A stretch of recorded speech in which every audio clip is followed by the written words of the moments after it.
الشيطان الرجيم بسم الله الرحمن الرحيم الحمد لله رب العالمين.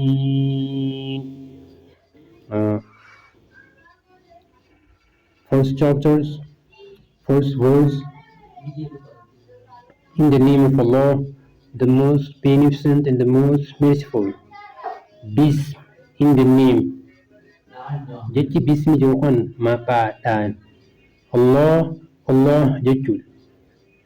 Ar-Rahman, the most gracious. Ar-Rahman isaa bal'aa. Ar-Rahim, the most merciful. Ar-Rahman isaa adda. Taswir. I begin by calling on Allah. Amin jalqaba.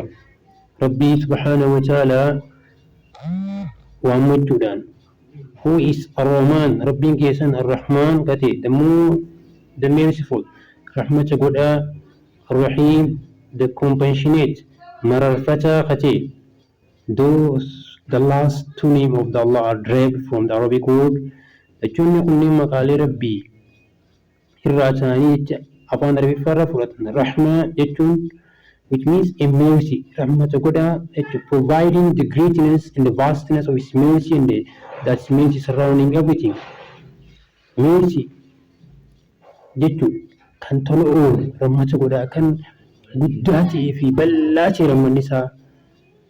Rahmanni isaa ammas kan waa hundaan marseera. His mercy surrounding everything. Rahmanni isaa waa hundaan marsee kan jiru. Imposing only being giving. Waan lubbuu qabu hundaaf haa marsee jiru. Every blessing is due to His mercy. Tolli hundinuu sababa rahmata isaatiin namaa dhufu. The believer receive the greatest. Kana amantoonni argachuuf rahmata gurguddaa